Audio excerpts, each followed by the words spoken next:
Have you ever felt like a stranger in your own life? Like the person you see in the mirror is somehow disconnected from the story you were told about yourself? That unsettling feeling when you realize the past you carry might not be entirely your own. Today, we're exploring a book that sits quietly with these questions. It's called Austerlitz, written by the German writer W.G. Sebald. Published in 2001, just before his sudden death, this novel follows a man who spends his entire life searching for something he didn't even know he'd lost. The story begins with an encounter. The narrator meets a solitary man in a train station in Belgium. His name is Jacques Austerlitz. He's an architectural historian, someone who studies old buildings, railways, fortresses. But there's something haunted about him, something unfinished. Over the years, they meet again and again, always by chance, always in transit. And slowly, Austerlitz begins to tell his story. He was raised in Wales by a stern Calvinist preacher and his cold, distant wife. They never showed him warmth. They never explained where he came from. He grew up believing his name was David Elias. It wasn't until he was a teenager standing in a school corridor that a teacher casually mentioned his real name. Austerlitz. Jacques Austerlitz. He had been someone else all along. Imagine that moment. Imagine being 15 years old and discovering that your entire identity was a fiction, that the people you called mother and father had erased who you were, that your name, your history, your origins had been hidden from you, not out of love but out of silence. For decades, Austerlitz does nothing with this knowledge. He buries it. He becomes a brilliant scholar lecturing on architecture, documenting the grand structures of Europe, but inside he's hollow. He avoids relationships. He cannot form attachments. He feels no connection to time, to memory, to other people. He describes his life as a kind of fog, a perpetual sense of being lost. This is what unprocessed trauma does. It doesn't announce itself. It doesn't scream. It just quietly dismantles you from the inside. You function, you work, you move through the world, but you're not really there. Then in his 60s, something breaks open. Austerlitz begins to search. He travels to Prague, the city where he was born. He uncovers fragments of his past. He learns that he was sent to England as a small child on a Kindertransport, one of the rescue missions that saved Jewish children from Nazi-occupied Europe just before the war. His mother put him on a train. She stayed behind. She perished in a concentration camp. His father disappeared.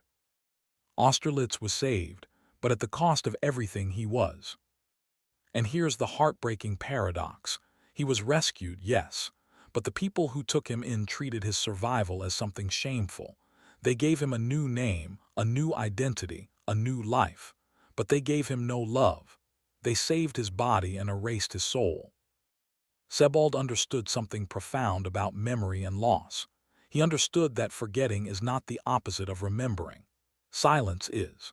When we refuse to speak about the past, when we bury it under new names and new stories, we don't erase it. We just trap it inside us.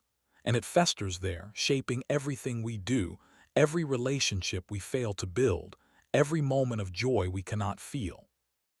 Austerlitz spends his life studying buildings, fortresses, train stations. He's obsessed with structures designed to control, to contain, to keep people in or out. And of course he is, because his entire life has been a kind of imprisonment, not by walls but by silence, by the refusal of others to tell him the truth, by his own inability to face what was taken from him. There's a scene in the book where Austerlitz visits the old train station in Prague where he was put on the transport as a child. He stands there trying to remember, trying to feel something. But memory doesn't work that way. It doesn't come when you demand it. It arrives in fragments, in dreams, in sudden flashes that leave you breathless. This is what Sebald captures so beautifully. The way the past isn't something we can simply access like a file in a drawer. It's something we carry in our bodies, in our nervous systems, in the way we move through the world. Austerlitz doesn't remember his mother in clear, coherent scenes. He remembers the feeling of her hands, the sound of her voice just barely, a scent, a color. These fragments are all he has, and yet they're everything. The book asks us to think about what we inherit, not just genetically, but emotionally. What silences were passed down to us? What losses did our parents or grandparents carry that they never spoke about? How do those unspoken griefs shape who we become?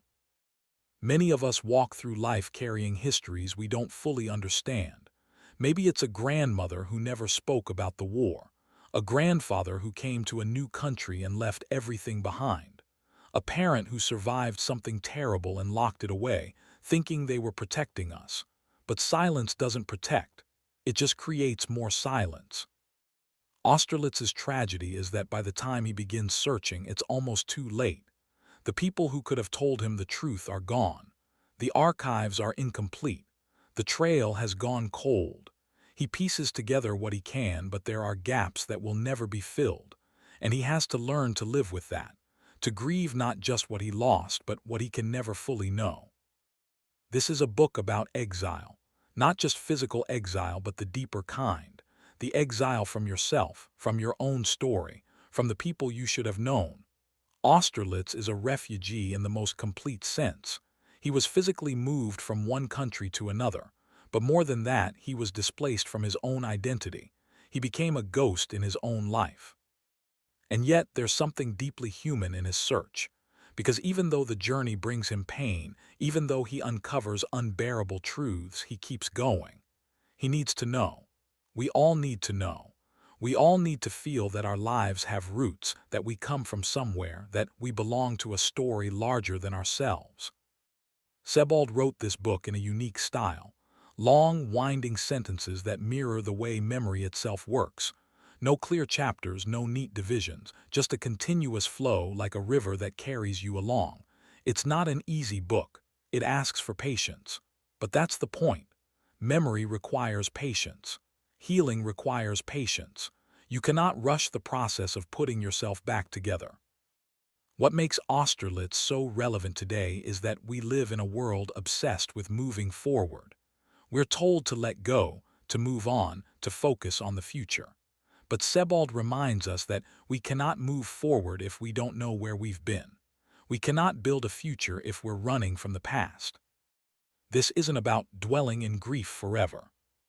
It's about acknowledging it, about giving it space, about saying the names of the people we lost, about honoring the pain so that it doesn't control us from the shadows. Austerlitz's story is also a reminder of how institutions and systems can erase people, not through violence necessarily, but through bureaucracy, through silence, through the cold machinery of paperwork and protocols. His entire childhood was documented in files that no one ever showed him. His mother's name was in archives that no one told him existed. The truth was there all along, but no one thought he deserved to know it. This happens more than we like to admit.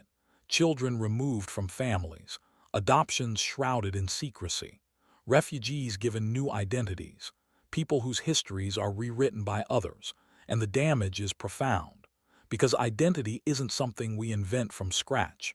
It's something we inherit, something we're given, something that connects us to others. When that connection is severed, we're left adrift. But here's what the book also shows us. It's never too late to start searching.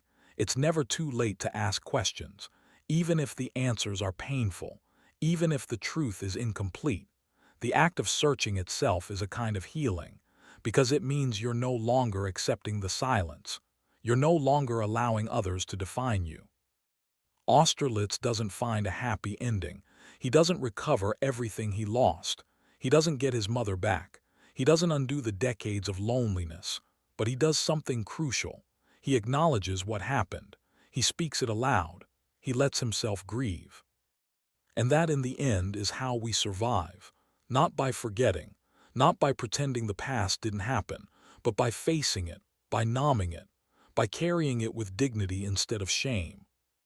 Sebald's book is a meditation on time itself, on how the past is never really past, how it lives inside us, shaping our present, haunting our future, but also how we can learn to hold it differently, not as a weight that crushes us, but as a truth that grounds us. If you've ever felt disconnected from your own life, if you've ever wondered why certain things hurt you more than they should, If you've ever sensed that there's a story beneath your story that you don't quite know, this book speaks to that. It doesn't offer easy answers, but it offers something more valuable: companionship, the sense that you're not alone in your search. We all carry histories we don't fully understand. We all inherit silences. The question is whether we'll have the courage to break them, whether we'll ask the difficult questions, whether we'll give ourselves permission to grieve what was taken from us. Austerlitz did that, and in doing so he became, finally, himself.